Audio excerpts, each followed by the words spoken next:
Hi, and welcome to Loose Wires, the show where we talk about a variety of current events and news items from a anarchist and a communist perspective. And I'm joined by two friends today, Ancom, Psycom, and Nick. Hello. Thanks for joining me. Glad to be here, Corey. I guess I wanted to kind of do this thing because we have YouTube memberships and like super chats and stuff now on YouTube. So if somebody wants to give $1 and it'll highlight their fucking comment or whatever. I know I tried to go through all the comments if they're good anyway, but if you feel like you're being neglected and you want to pitch in, then that'll be something that you can do. There you go. You always get good comments too. Yeah. You both you guys get good comments on the show all the time. You guys have good got a good audience. Yeah. So I guess fuck. That's a good response to what's going on in the world. I don't like having to talk about this anymore. Yeah. But Charlie Kirk was killed on the 10th, the day after we recorded last time. Yeah, you're right. And obviously the assassination has turned into like a political weapon by many people, and Trump and his allies are using the killing as a proof of a supposed left-wing terror movement, which now I just heard today that he's made it an official designation through an executive order that Antifa is a terrorist organization. I saw that. And of course, the narrative is completely like nonsensical, and there's no evidence that like the shooter had any ties to like actual leftist organizations. And on top of that, the U.S. has a long history of political violence from the right. From shootings in various places. Like what did I have here? I had it's very frustrating. Yeah. I'm sure I had some listed here anyway. Not that I can find them in my notes now. But generally, it's well documented that the vast majority of violence comes from the right and far right people, and it's just all this stuff piled on. And then, of course, the Charlie Kirk memorial or whatever you want to call it was the other day, and it's like fireworks and like speeches and the podium was behind looked like fucking must have been protective bulletproof glass, like because somehow they expected people to be attacking it. And it's just like, I don't know. I'm just very frustrated that we even have to continue having this conversation over someone who was essentially not that well known. He was just kind of like a person, right? That like I'd never heard of it. I've never heard of him until this happened, and now obviously it's blown up. But I mean, I've done some basic Googling of his statements. And not good. He's spreading he's hatred. Go ahead. He's someone that I've known about for quite a while because he's a horrendous piece of shit. Not to say that I support his death, but as an old quote goes, while I have never wished for a man's death, I have read some obituaries with great satisfaction. I mean, you make a good point, Ancom. Like he was a racist. He was a racist, sexist, transphobic piece of shit. There you go. And like there are people that are ostensibly left of center in the U.S., people like Ezra Klein saying he was a model for public debate and shit like that. I'm like, no, he was a dishonest piece of shit who specifically preyed on unexperienced college kids who he could easily defeat in debates, which they weren't. They were him flexing his rhetorical bullshit on people who didn't know how to combat it. Like he literally, we say something is as easy as taking candy from a baby to portray something that is just incredibly easy to do. Yeah. This man made his $12 million net worth off of literally taking candy from babies, or I should say figuratively, but regardless, he chose the easiest possible path to make himself famous because he would go to these events. He would say whatever shit came to his mind, no matter how horrendous it was, and he would get laughs and cheers for this shit. He was literally he was literally doing a racist screed about gang violence when he got shot. Yeah. This is the man who said it, it is an unfortunate price that we have to pay to have some school shootings every single year to have a Second Amendment. I'm like, this is a man who did everything in his power to make it okay to shoot people, and then then when he gets shot, people are out in the streets upset as all hell, and I'm just like, this man could not have been asking for it more. Yeah. Like, people say Brian Thompson paved his own paved the path to his own murder. Charlie Kirk not only paved it, he put up pillars, a roof. He made sure the rain was off you, and he just gave it was a fucking it was a fucking runway lights all the way down. No, you say it very well, Evcom. Like that's exactly what it was. And I don't understand how people, especially I saw a few clips of the memorial and a few things online. People are saying about exactly, praising how his debate and praising him as this political person. And the praise is what I don't understand. It's simple. If you look at the evidence, which is factual statements, he didn't believe in he didn't support racial equality, he didn't support gender equality, among many other things. That's evil. The terrifying part is pure evil. I've been watching various left and center coverage about this man's death for the last couple of weeks. Yeah. The number of quotes that have been recorded, not just written down, but recorded as coming out of his mouth, that people have just been able to quickly find and play in various ways. Like, he was a fount of absolute goddamn brainworms, okay? Just constantly spewing from his mouth. Yeah. How can people are upset that we're glad that he can no longer spew those brainworms. Now, don't get me wrong here. I think what Robinson did was bad. Not for moral purposes, right? Not for anything, for one reason and one reason only.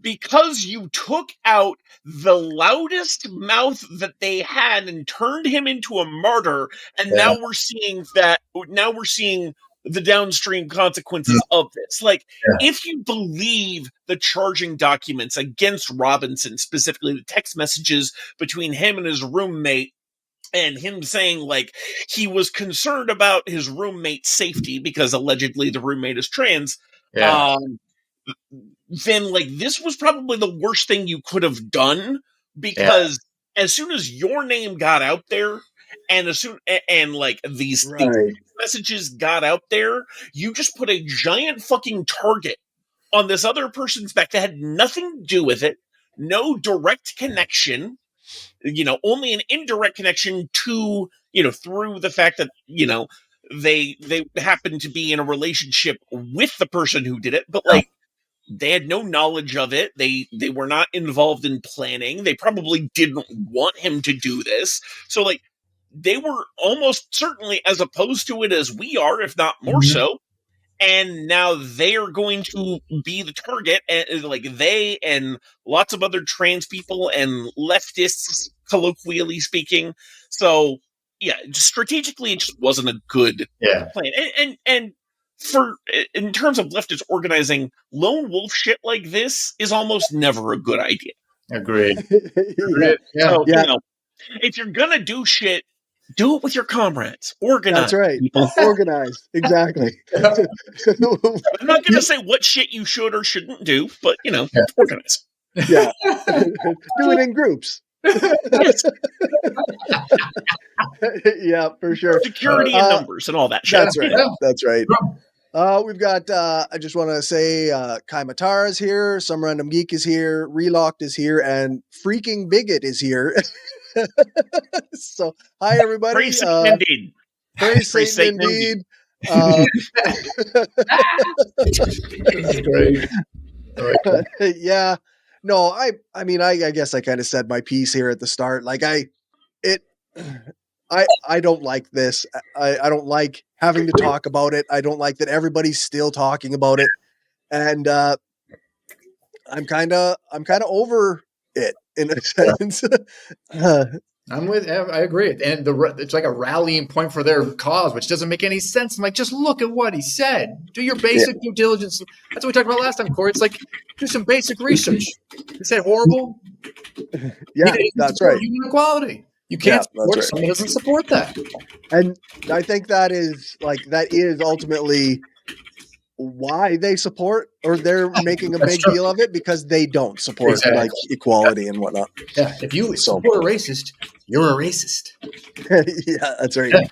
I do want to highlight a couple of comments. Relocked said his memorial was fitting, at least lived as a right ghoul, and his memorial was basically feral dogs trying to drag away his corpse and sell merch at the same time. Sell merch. Yeah. And so the one place in the world that I can usually get away from all the political shit, when I just want to browse something and look at fun things, I have a 3D printer. So I got on a lot of different 3D printing sites.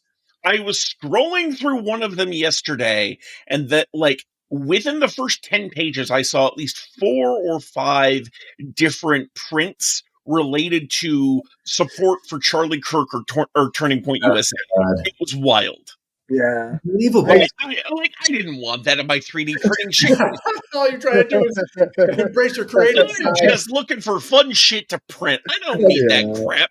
Come on, you lazy. No kidding. Some Random Geek said, propaganda of the deed is not an effective tactic anymore, if you ask me.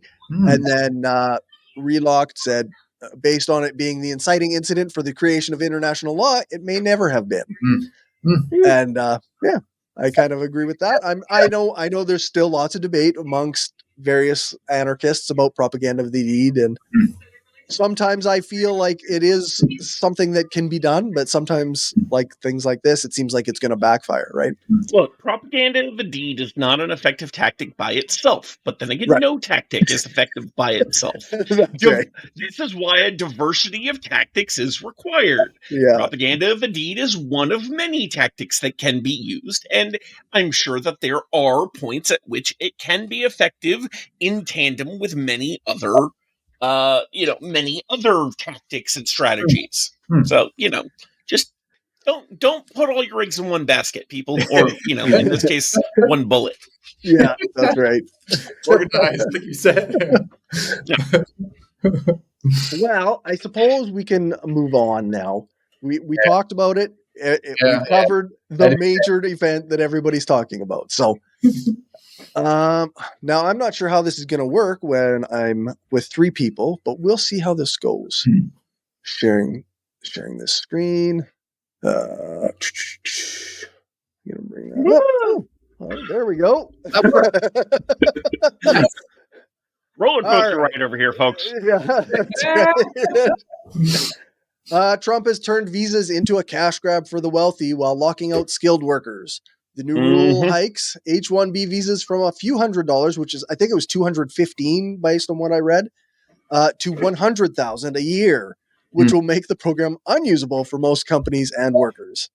At the same time, he's selling gold and platinum cards that cost millions of dollars and offer residency, tax breaks, and even citizenship. Officials are pretending the tech industry supports this, but companies are refusing to endorse it. Immigration experts call it blatantly illegal because Trump does not have the authority to set fees this way. And what this amounts to is a pay-to-play system where workers are shut out and the wealthy can buy their way in. Yeah. I liked your note, Corey, about that a lot of the bigger tech companies weren't commenting on any of this. Yeah, like Amazon, Google, Apple, and Meta didn't respond to requests for comment, and Microsoft said they did not, like, specifically declined to comment. Yeah, I would like to. I would like to point out, and I don't know if you read it in your notes because I haven't read those, but one small little thing is they also left themselves a caveat saying they can exempt whoever the hell they want. I didn't even read that. Of course, yeah. No way. Yeah, this isn't this isn't a universal fuck you to all H-1B visas. This is just a you only have to you only have to do it if we don't like you, sort of thing. Right, so, right. Same. Yeah. So. So does that mean it doesn't apply to every, like, if you apply for a visa, the way that H-1B visas work is companies apply for them on behalf of the workers they're trying to hire. The company owns the visa. H-1Bs are already a huge problem because they allow companies to hire from overseas, which allows them to pay essentially slave wages, and because the companies own the visa and own the renewal of the visa, if they decide to fire a person, that person, or they immediately get to take back that visa because the company owns it, not the person. So it's it is tantamount to legalized slave trade in a lot of ways, and so this increasing of the this increase of the fee really just allows the Trump administration to take away the ability to make these hires from companies that don't bend the knee. I see. So if you're a company ABC, you want to hire 100 workers from company XYZ, and if you're not willing to pay a certain amount of money for it, you can't hire them, basically. Pretty much. Okay. And it's worth noting that in India, because the vast majority of H-1B visa holders are from India, in India, almost the entirety of their higher education system is built towards hiring graduates out to other countries. Sure. So this is going to affect Indian higher education graduates quite significantly. Probably isn't going to do anything for U.S. born or legal resident tech job availability. So yeah, it's just kind of gonna fuck a bunch of stuff over and find ways to personally enrich and empower Trump, as is pretty much everything else he does. If it wasn't in Project 2025, because Project 2025 also hates H-1B visas, but they wanted them to like get rid of them entirely or massively lower the cap. So this kind of works toward that end, but yeah, this is. So this is a fuck you to lots of different people. So their goal of obviously limiting anyone from a different country coming over and taking a job that could be from a resident of that country. Yes. Yeah. Ostensibly, that's the concept behind it. Yeah. And the bigger picture, like it's obviously, the short term for them is profits, which is obviously ridiculous and wrong. But the long term, obviously, like you're just making horrible relationships with these countries in what should be a united, like a leader of a country. One of their main purposes is to have good relationships with every country on the planet. That's what damaging international relations with other countries. What? God's sake! It's so short-sighted. So short-sighted. Unbelievable. Not if your project is to have a protectionist America that never has a different leader and never trades with anybody. Well, that eventually leads to the downfall of a country. Everyone that brings their markets to us is now seeing that maybe we shouldn't rely on the United States anymore. Okay, now they're making other friends and going other places. I do get the distinct impression that the Trump and Project 2025's mission is to isolate America away from everybody else, unless it can explicitly benefit the people at the top. Yeah, That's which the makes impression I get. that will eventually implode. If you have resources and work with and trade with other countries, that's I mean, it has to occur. Yeah, no, that's right. It seems like it's counterintuitive or counterproductive for sure. Yeah, definitely. I guess a little ways back, Kai Matara said, "Propaganda of the weed, bongs, not bombs." Oh, I like that one. Good comment. Relock said, H-1Bs sound very similar to the temporary foreign worker program up here, at least in terms of the control it gives employers. It is, yeah. As far as I can tell, it's very similar. Good comment. All right, moving on again. More anti-immigration stuff, but this time from the UK. Starmer's government is floating digital IDs as the backbone of a new immigration and asylum system pitched as modernization, but carrying the same surveillance logic we've always seen before. The plan would issue IDs to everyone with legal status in Britain, including citizens, and use them for things like job checks and housing. The justification is record numbers of migrants crossing the channel in small boats and the supposed strain on housing asylum seekers. I also read some nonsense about these small boats bringing people over who then were doing gig works like Deliveroo and Just Eats, which somehow were taking jobs from people in the UK. Or in Britain. I'm pretty sure that's not how that works, but you know. Yep. Those precious, highly sought after gig work jobs. So important to protect. So important to protect. Yeah, unreal. I'm shocked that no one talks about the bigger picture here. Why are people immigrating to other countries? Obviously, that maybe they come from an area that isn't doing very well. Maybe there's a lot of, obviously, there's hardships in their country, and no one's exploring that. And that's due to countries like the United States making a mess in these countries. Right. And no one focuses on that. They're like, oh, the problem is just immigrants coming over. No, we all immigrated. Like, the United States is a great example, too. We all immigrated here, except for the Native Americans. Yeah. I wouldn't say that. We colonized. Colonizing immigration, slightly different. Slightly different. Good point. Like, my family came over like on a boat at some time, but we were all part of this, It makes no sense not to welcome individuals and try to help them. Relog says this is just a Brexit talking point reheated, right? I think so. I think it's. It's the same. Part of the issue with Brexit was the reduced passport controls and all that. So, it comes from the same place though. Forum Galorum says the free movement of persons is a fundamental human right. True. I love that. That's perfect. That's great. And so you guys talk a lot about in the past about open borders. I mean, I love that. I love that concept. That's what we talked about before. One united. I know. Like it is a position of mine and generally of anarchists that borders are bad. And I know liberals often get defensive when the right says that, the Democrats want to open all the borders, and I personally do want to open all the borders. So it's welcoming people into a society.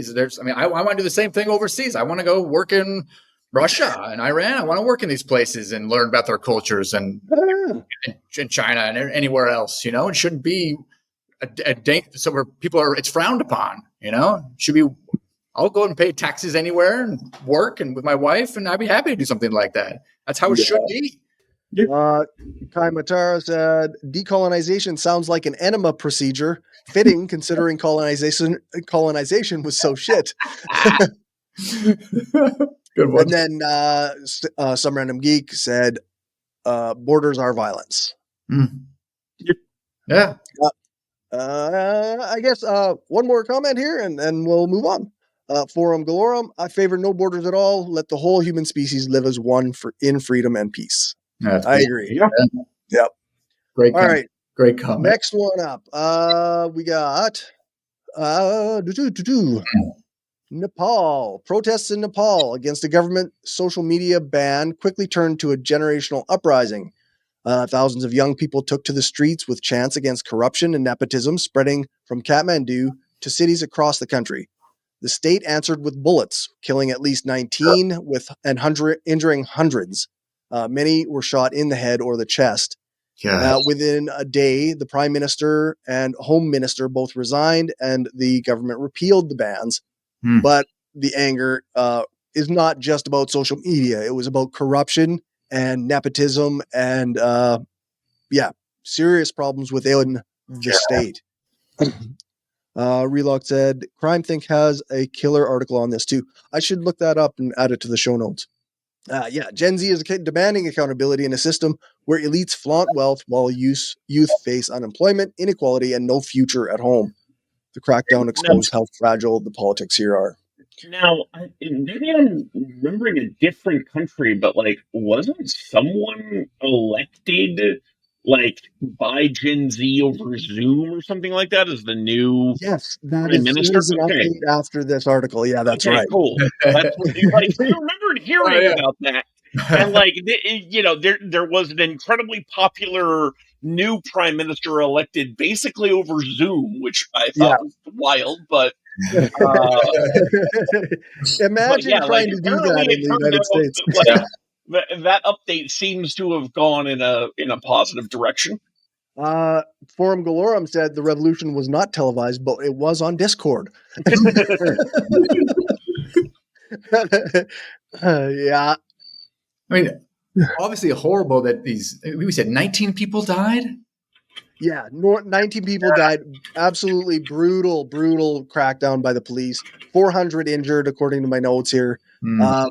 Hospitals were being overwhelmed, and it was Discord, not Zoom?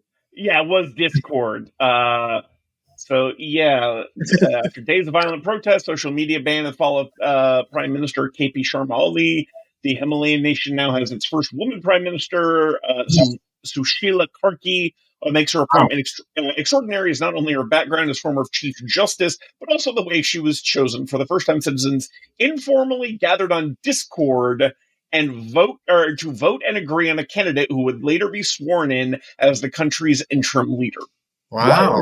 And all spurred by the Gen Z protests. Yeah. Wow. Wow. I like it. So, you try to ban social media, they end up ousting you and your entire leadership, and then they use social media to elect their interim leader. That's amazing. I mean, amazing. That's as good as it gets right there. Good for them. Yeah. Relock said according to the Crime Think article, there was 76 deaths, which could be an update compared to what my sources said. I'm going to... they literally took it to the streets and to social media. Yeah, and... that's wild. I mean... and we don't have that problem is here too with like unequal wages, of course. But I mean, imagine being in another country and they're flaunting their wealth like that. They do it here in the United States too, but like the flaunting of wealth, it just makes me disgusted when you see people are living so well. And if you're a billionaire, you could easily pass on some of that wealth to the company that you're the CEO of. Like any good CEO would do that. If I was a CEO worth $100 billion, I think I said this before, Corey, I'd be worth $100 billion for one day. Like, give out some bonuses and I don't need $100 billion for God's sake. In what universe do I need that much for myself? Like, unbelievable. Like, it's like it's easy to have integrity for that too. It's not difficult. You would think. No, that's it. You wouldn't think it's that difficult, but apparently it's the whole thing. I understand. It's the wrong people. One of the things I did note in my my looking over these different articles is that like most of the mainstream media, just their headlines were not very clean or clear. They said like protests killed people. They didn't say like police killed people protesting. Um, Reuters had a very neutral headline, and the Washington Post actually said something about the line, framed it as like, what they have to have a plan next. Like Generation Z just overthrew their government. Now what will they do? It was very, I don't know, dismissive, I thought. Yeah. Yeah. That's whereas like, I liked the new humanitarian headline, which actually said like protests, deadly protests expose decades of systemic rot in Nepal. So much better headline. It actually talked about what the problem was and not just putting down a protest. Yeah, that's, I mean, sad, obviously, horrible, the deaths, but I mean, they really made a difference. Wow. Forum Galorum said, consider the homeless veterans and children being chased from place to place in every city in America. There is no more clear a sign that our society has failed than the homelessness of children. Yeah. Great point. Absolutely. It shouldn't exist. From one revolt to another, I guess. This one, I only have one source for this, but I believe it's a reasonable source. I'll bring it up here. That was the one Tom said earlier. In Indonesia. This one, yeah. Yeah. So, where's my notes? Here we go. So Indonesia also erupted in August after Parliament quietly voted itself a huge pay raise while workers struggled with rising taxes, unemployment, and poverty wages. The spark was a 50 million rupiah monthly salary for MPs, which is more than 10 times what many Indonesians earn, piled on top of the new housing taxes meant to plug budget deficits. Protests started with 100,000 people in Pati, spread across the country, and turned deadly when police crushed a young rideshare worker to death with an armored vehicle. Which ignited nationwide rage. Parliament buildings were burned, politicians' homes attacked, and police stations stormed. President Prabowo tried to calm things with promises of reforms while giving the military and police a green light to crush dissent. So at least in that one, at least 11 people were killed and more than 3,000 were arrested. God. Yeah. Giving yourself a raise while other people are starving. That is sick. Yeah, it's hard to trust your government when they pull shit like that, right? Yeah. Mm-hmm. How do these people get? I mean, we're repeating the kind of what we talked about last time as just the very last article. I mean, the wrong people are constantly in charge. I don't understand. I'm sorry. I struggle so much with it. Go ahead. I looked up this story and found an article from CNN, and it mentioned something, just a single sentence, but something that I think is very important, which is, it says, a short video on TikTok said on Saturday it had suspended its live feature in Indonesia for a few days to, quote, keep TikTok a safe and civil space, unquote. What? And I just want to point out that as much as we can applaud shit like people, agreeing to an interim leader on Discord and videos of protests going out over all these video platform apps, it's a good thing to remember. These are not the places that we should be relying on because they will do shit like this. It's all run by power, right? Yeah, we can, lot praises on places like TikTok and Twitter and wherever as have been done over the past decade for facilitating these various social movements. But it's good to remember that as soon as they become, in any way threatening to the status quo, they will yank that away very quickly. Because, ultimately it is not us who control those platforms. Yeah. So just keep in mind. Run by the board and shareholders. Yeah, right. Yep. Exactly right. Run by profit. That's it. You can't even trust it. I'm so disappointed in so many news agencies that you can't trust what they're doing. It should be the news should be a beautiful thing of agnostic, reporting the facts, getting the real information so that we can all see the truth of what is happening. Yeah. Not run by profit. And now it's just getting worse and worse. Can't trust it. You can't trust anyone. These big. except for this crowd right here. This is a good crowd here. You guys in You your start to audience. wonder. Yeah. Like I start to wonder like how much you've ever been able to trust them. I mean, Yeah. manufacturing consent was written in the 80s and referred to like the Vietnam War and stuff. Sure. And Well, think about it this way. From the very beginning of freedom of the press wasn't free because you had to consider, when freedom of the press was first thought of, the press was whoever owned a printing press, and those were expensive as shit, and they still are. And Yeah. we now have more platforms and more ways to disseminate voices and opinions, but those are all controlled by people who, one way or another, will have a vested interest in preserving some amount of the status quo. Yeah. And so they're not going to, they're not going to allow us to easily utilize those platforms in order to damage their own interests. So, Always been a even keeper. places like this where, we're a podcast who goes over these sorts of news stories, all the shit I said when we were covering the Charlie Kirk situation at the beginning of this could very easily get this channel taken down because they just don't like it.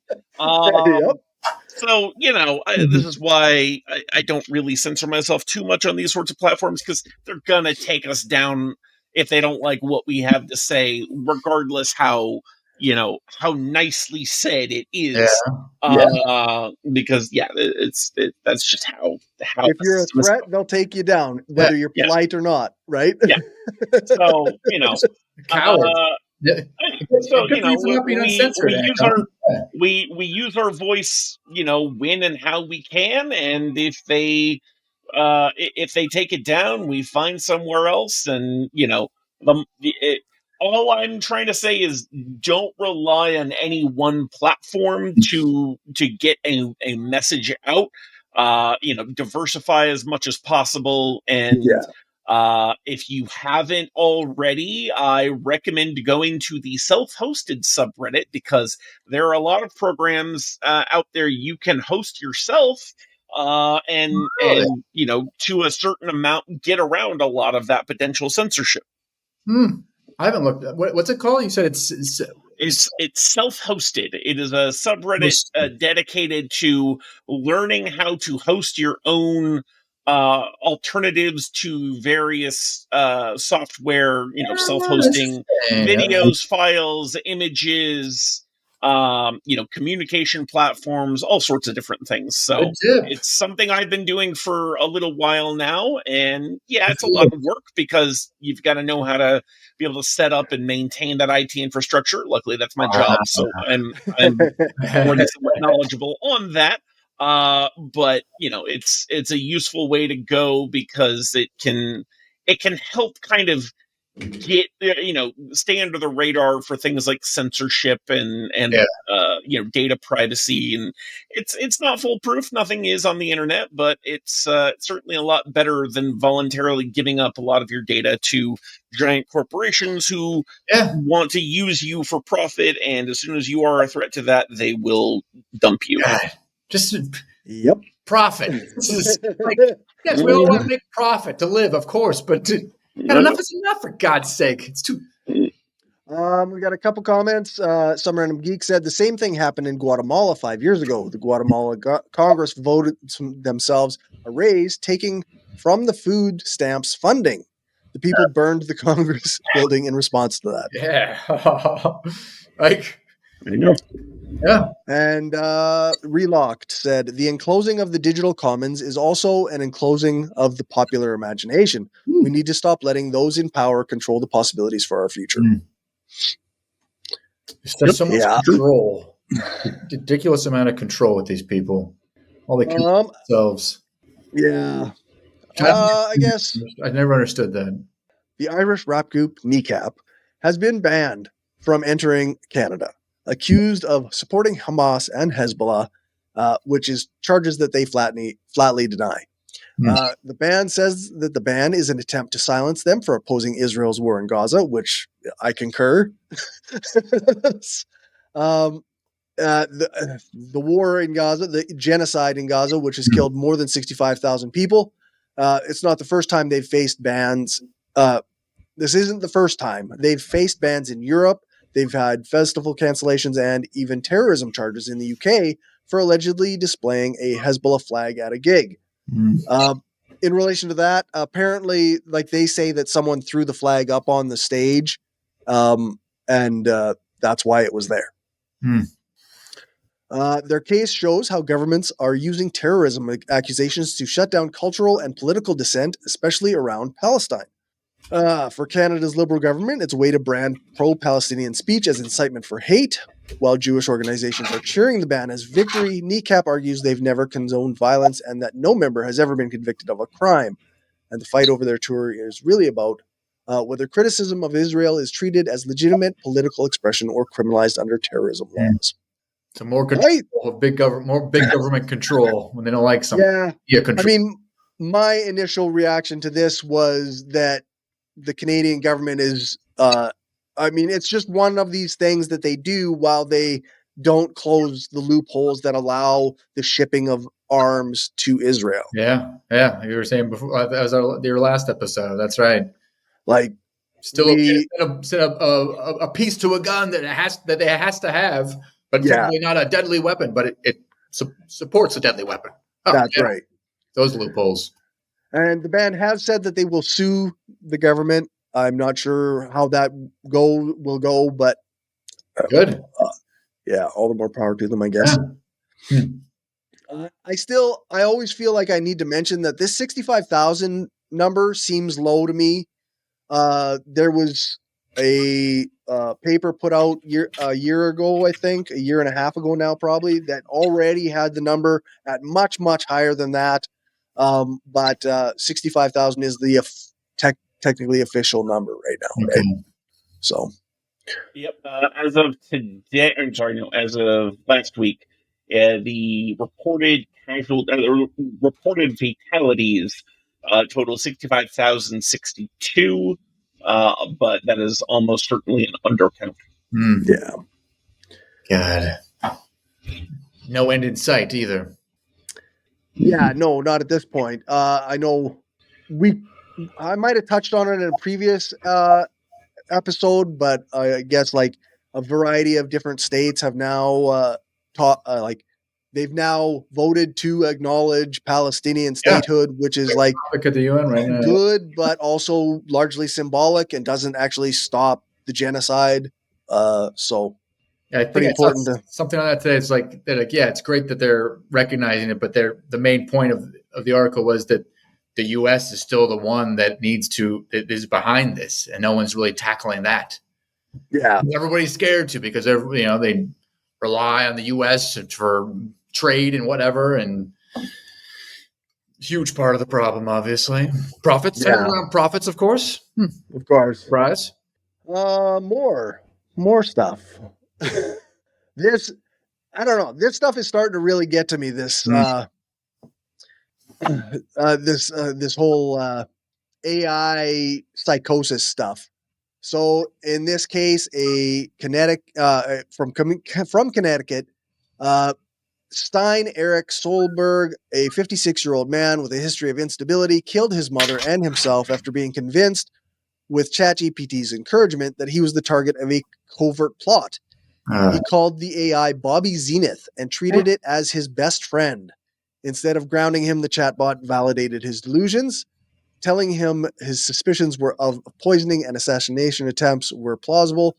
In August, police found both Solberg and his mother dead. God. Yeesh. Yeah.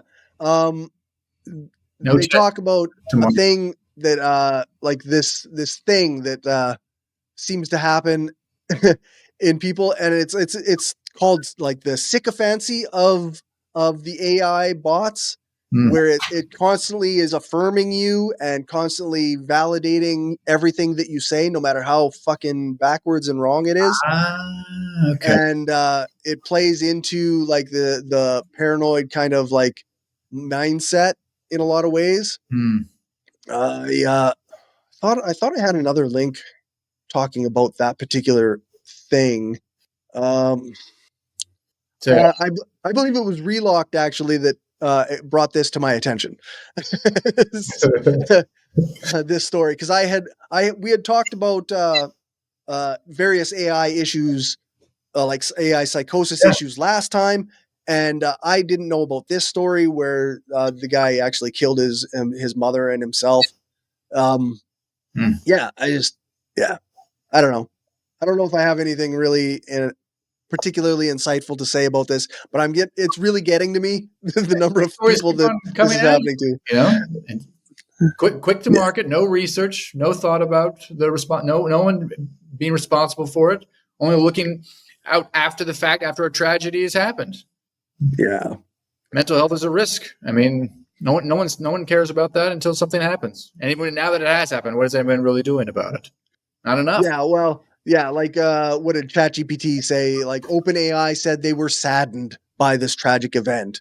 And and that's about the extent of it, right? Like it's not like they're going to do anything to slow what's happening. This feels just like every time there's a school shooting. There's nothing we could have done to prevent this terrible tragedy. Right. Yeah, like but maybe if you if you actually acted in a responsible, intelligent way, we could. Like I just the guns from society. Oh, that would be too much work. it really does seem like it. Yeah. And like I said, we did mention it last time. I think it was the character.ai. Their 14-year-old son died by suicide after months of disturbing chatbot exchanges. In 2025, a family in California sued OpenAI after their 16-year-old Adam Rain killed himself, and ChatGPT told him to keep it a secret that he was suicidal from his family. Really? God. And yeah, there's no safeguards and impressionable youth. You know, like what you said, they're the ChatGPT is the sycophant. They're just complimenting them, telling them what they're saying is correct, and the psychological effects. Who knows what that can be, especially on someone who's really impressionable. It's dangerous, you know. And no one thinks about that at all. Just get it to market, get a profit out there, get some shareholders. Yeah, all right. Some random geek. Move fast and break things. Mark Zuckerberg's business philosophy, except they're breaking people. Yeah. Yeah. Where am I? Here we go. And Relock said they actually changed the sycophancy on GPT-5, and people hated on it until they gave the paying users access to GPT-4 again. With some of the reporting I was seeing. Yeah, I mean, really? ChatGPT 5 is not actually like an improvement on 4 in any like intelligence way. Okay. but they may, yeah, I did hear people hated it. Really? Because it wasn't as complimentary, or it wasn't well, yeah, like if that's because they developed relationships and they liked the way that it talked to them. I see. Yeah, like so they hated that it wasn't doing that anymore. God. I mean, that's a real science. Like it's like you need to take it off the market, you know, and test it with humans and see how it works. Like, you guys, maybe this is a horrible idea.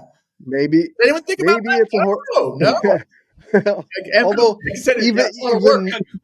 but guys, it's so good for businesses. They can, they can do all these things now that they could, they can lay off half their workforce and replace it with AI, only to rehire, 2/3 of those people they just laid off back because they found out the AI isn't good enough yet.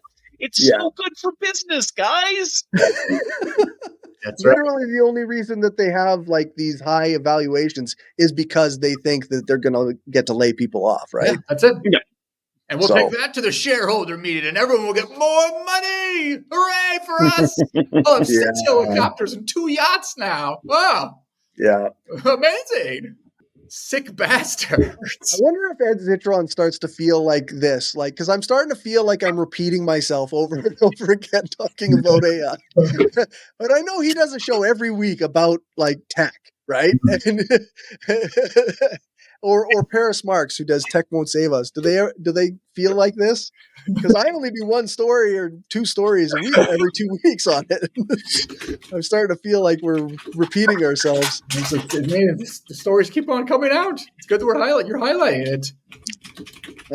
Relock says, but they can hire back people in the poorer countries, just a digital version of globalization. Yeah, it's easier that way, hey? Oh, yes. AI is making thousands of podcasts a day. Sure. I saw an ad on that on Blue Sky was shared by Ina Nice Mangoes shared it with me, and, and it's like right wingers or like even just business people are now like producing like thousands of podcasts with AI, and you're going like, nobody wants this. You're gonna burn the planet to the ground for something that none of us actually want. They're just trying to flood the system with their ideas. Oh my God, it's the worst. Barbarians, troglodytes. Like, God. I guess finally we'll move on to capitalism's most deranged moment, which isn't necessarily one moment. It's an entire thing because Trump is like actually destroying the economy of the United States. I'm sorry that this is how it's happening. So this is an article from Counterpunch where Michael Hudson argues that Trump's trade wars, tariffs, and deregulations are gutting the U.S. economy across multiple fronts. I just want to highlight this comment. 3 listeners costs a rainforest. Yeah, exactly. It's awful. Good comment. Yeah, so China farmers are being crushed as China permanently shifts soybean imports to Brazil. Farm equipment costs rise, and high interest rates threaten widespread foreclosures. Tariffs on steel and aluminum drive up costs for manufacturers like John Deere, leading to layoffs and weaker exports. Trump's rejection of climate policy deepens U.S. reliance on oil, while flooding, drought, and extreme weather hammer agriculture.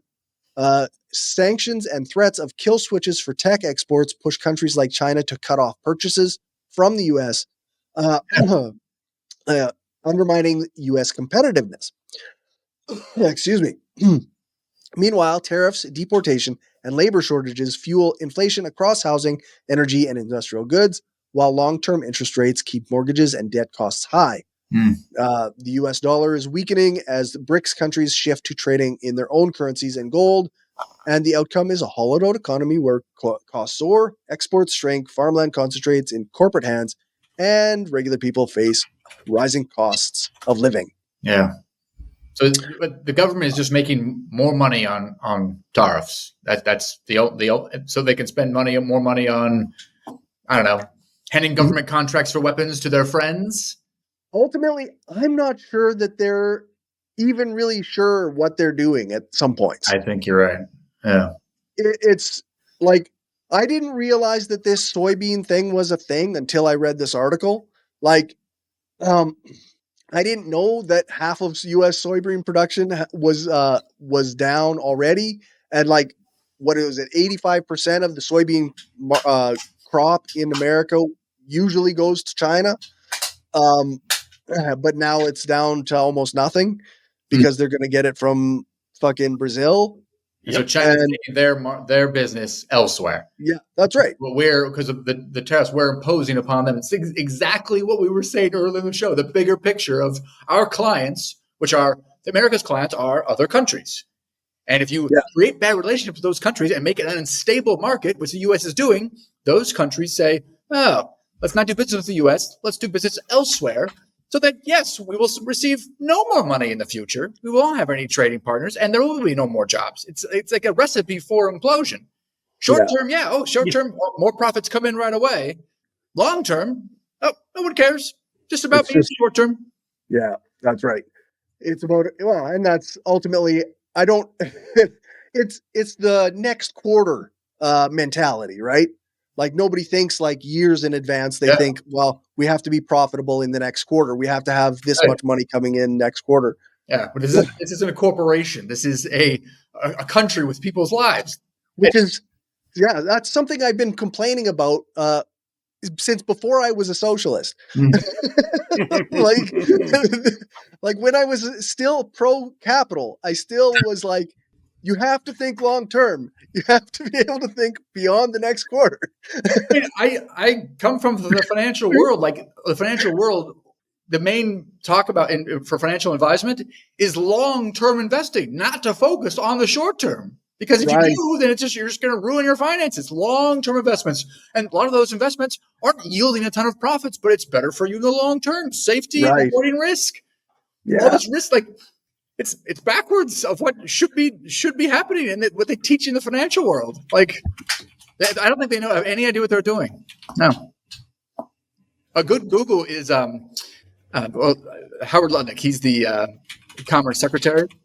Google price improvement. That's it's basically what he did in the U.S. Treasury bond market, and how he raised the prices for customers.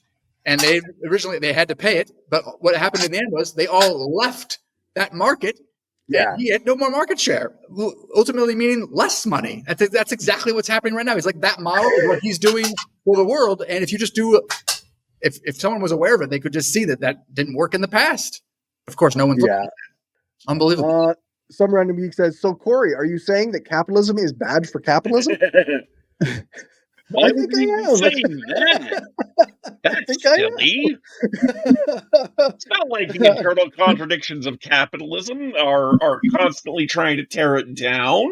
Yeah, that's right. No. Resulting in a boom and bust cycle and a never-ending separation between the rich and the poor, and which will eventually lead to the destruction of capitalism. Yeah. Good point. But that's our last story for the evening. I guess moving on to mutual aid, shout-outs, and action items. I took the KJ GoFundMe out of the list this week. It's like, I don't know, got to be 4 or 5 times running now that it's been in. So they are still at $12,100 in their GoFundMe. But you can go back in other episodes and check the show notes for the link if you want. I am still going to post the link for the Cathedral Community Fridge so that everybody can, they know if you're a local, support the local fridge. If you want to support the fridge here, support the fridge here. We also have the Palestinian Children's Relief Fund, once again, because as long as the genocide is continuing, I think that this is something we need to share. And of course, I am sharing Taylor McNally, her Linktree again, because she is an activist an organizer out of Calgary, Alberta, who still has like many, many pages. I just saw one of her posts today, had a bunch of like 3 or 4 people that she's helping to promote their requests for aid. So, and then once again, I'm saying you can send money to Some Random Geek, because Some Random Geek gives a significant portion of their income to people in need. And they also have on their streams and stuff, they have a charity links page with other charity links for them. Nice. So I guess that is the show for the evening. Great Thank you so much, Ancom and Nick and all the commenters. I guess, Ancom, where can people find you? Here's about it these days. Hey, sounds good. Can't trust any other platforms. Nick, where can people find you? Yeah, I'm on Instagram, Nick D. Gerard. And my main purpose there is to promote my book, which is about achieving world peace and human equality, called In the Beginning, which I self-published on Amazon. Right on. And if you want to support this project, it's patreon.com/skepticalleftist. And or you can just check out my Linktree for all my socials. It's linktree.com/ or no, it's linktr.ee/skepticalleftist. Because it's nonsense. Thank you, everybody, for commenting, and thank you for being here, and have yourselves a great night. Have a good one. Thanks, everyone. Right. Bye.